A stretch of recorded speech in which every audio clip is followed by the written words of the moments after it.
Muchachos, repasemos la primera lección que vimos la clase anterior sobre qué es un canon.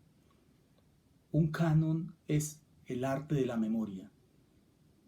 Un canon es una manera de seleccionar personal que yo hago de un conjunto heterogéneo de libros y que van formando mi biblioteca personal. En este caso, en mi biblioteca personal yo he seleccionado un autor que para mí es fundamental de toda la biblioteca y es Kafka. Kafka para mí representa el canon occidental en la época caótica, porque es Kafka quien logra reunir todo el movimiento de posguerra, la Primera, la Segunda Guerra Mundial, la Revolución Rusa, la Revolución Mexicana, quedan condensadas en el expresionismo de Kafka. Él logra crear no el impresionismo, sino lo monstruoso del expresionismo. Por eso sus personajes se metamorfosean, se vuelven cucarachas. Kafka para mí de alguna manera encierra al hombre moderno. Harold Bloom, para Harold Bloom es Shakespeare el centro del canon.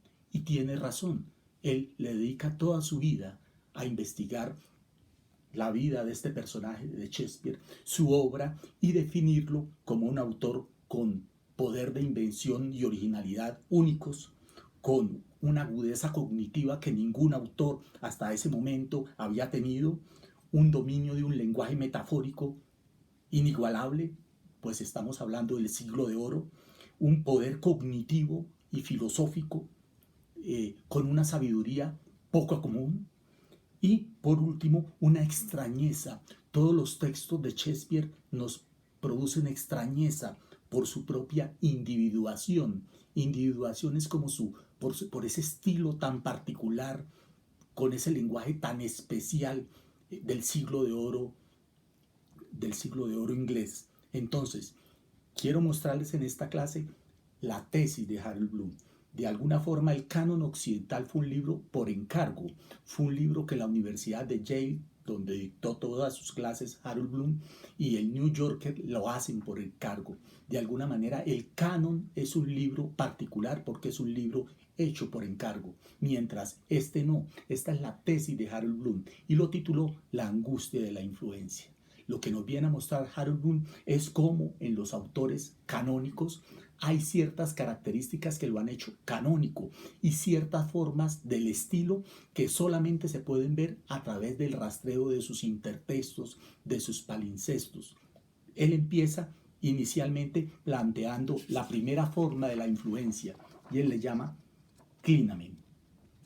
Clinamen para él es la teoría de la mala lectura de Harold Bloom.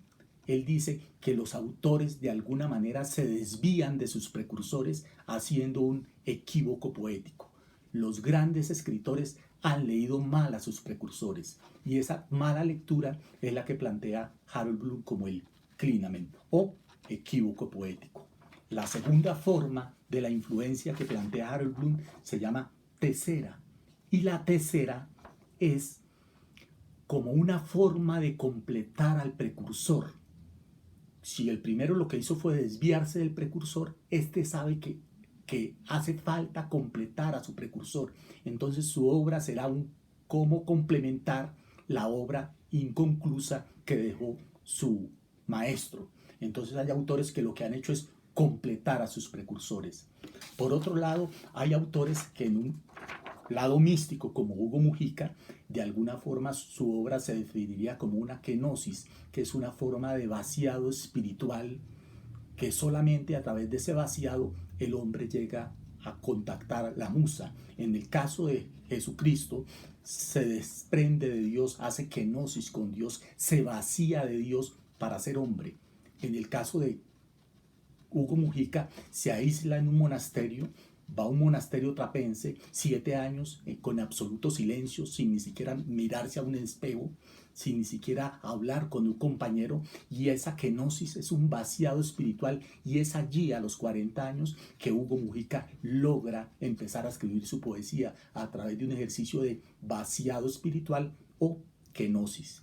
La siguiente forma que a mí me encanta es la demonización, porque es Baudelaire matando a sus precursores, Rimbaud matando a toda la tradición francesa o a toda la tradición griega y mostrando cómo ese ejercicio de distanciamiento, de parricidio, es una forma de demonización.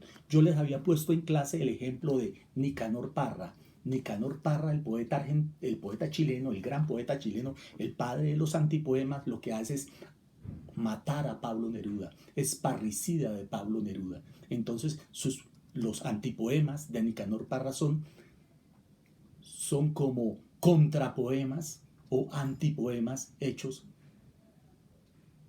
contra su precursor, que en este caso era Pablo Neruda o podría ser Gabriela Mistral. La otra forma de influencia que plantea Harold Bloom es la asquesis. Esta me gusta mucho porque Emily Dickinson, la poeta norteamericana, me parece que representa perfectamente esta suerte de solipsismo o asquesis. Esta niña se aísla, se viste de blanco, nunca más vuelve a salir a la calle, y comienza a escribir 1700 poemas que nunca serán publicados, en los que ella llama mi blanca elección. Mi blanca elección era vestirse de blanco, no volver a salir de su casa y vivir en un solipsismo. Más o menos lo que nos está sucediendo en este momento a nosotros con la pandemia es una suerte de asquesis, porque estamos aislados y en esa suerte de solipsismo vamos a empezar a crear obras que no se habían pensado. Y por último, recordando a Nietzsche, él habla de un apófrades, y un apófrades es como un retorno a los muertos. Después de haber matado, demonizado, desviado de su precursor, el autor vuelve a sus maestros, se reconcilia con sus padres. Este apófrades es volver de nuevo al original, volver de nuevo y perdonar al padre, reconciliarse con él y a partir del reconocimiento de su padre construir una obra.